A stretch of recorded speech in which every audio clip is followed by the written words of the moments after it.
give us his objectives.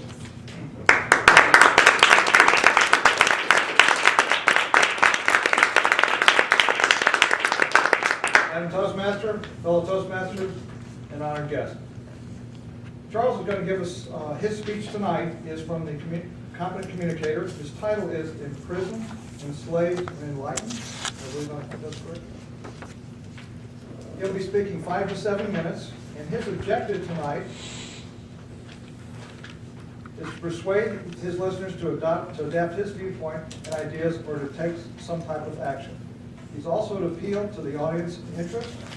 He's also to use logic and emotion to support his position, avoid using notes, and hope he enhammers all of us tonight.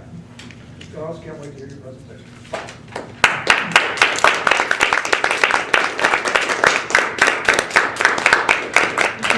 We can welcome up Charles Bursey, Imprisoned, Enslaved, and Enlightened.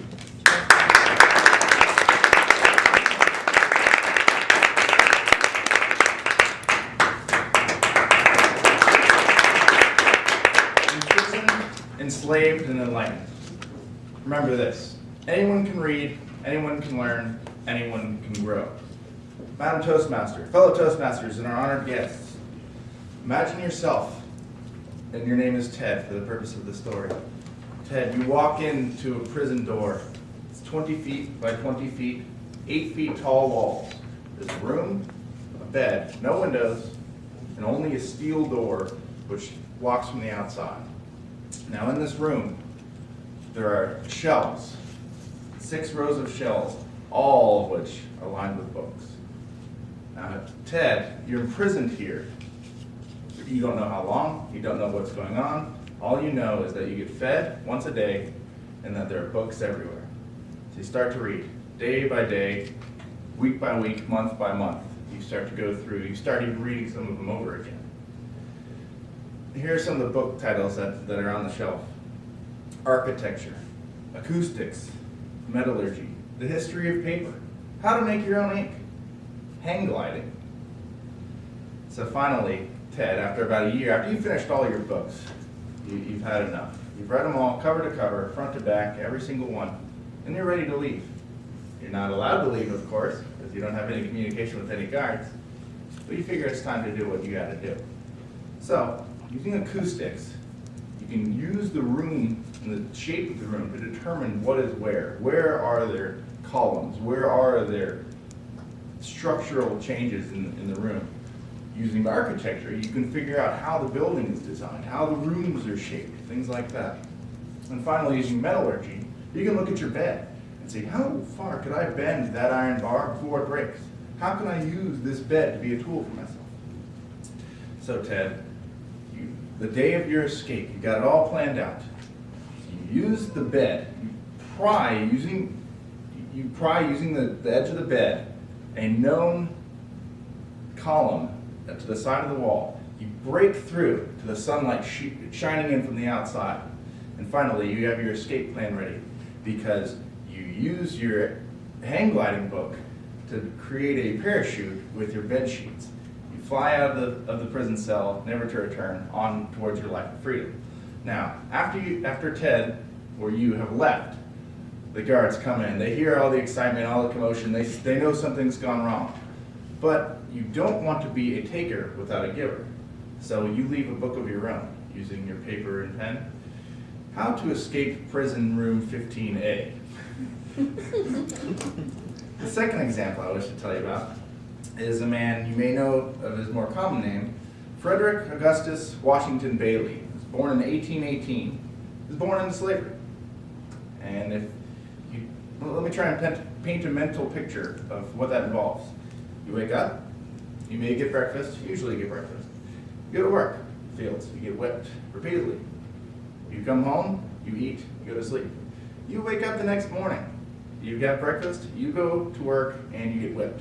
This is day after day, week after week, month after month, year after year. Now, this Frederick Augustus Washington fellow, he knew around age 12 what to do. He had been interested in about the Bible.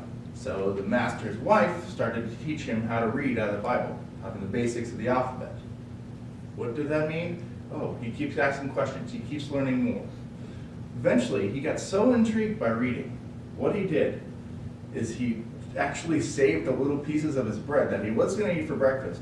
And then during exchanges with little white, poor, errand-running boys, he would trade his bread that he would save for breakfast just for a quick reading tip, just for a quick information source, just for a quick anything.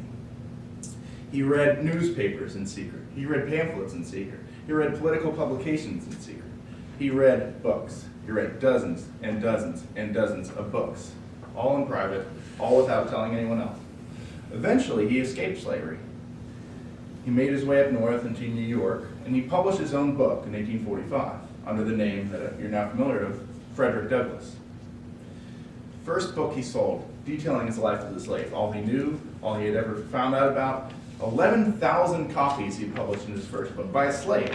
Now, I don't know if you know this, but no one can assume that a slave knows what to write about. Slaves can't even read.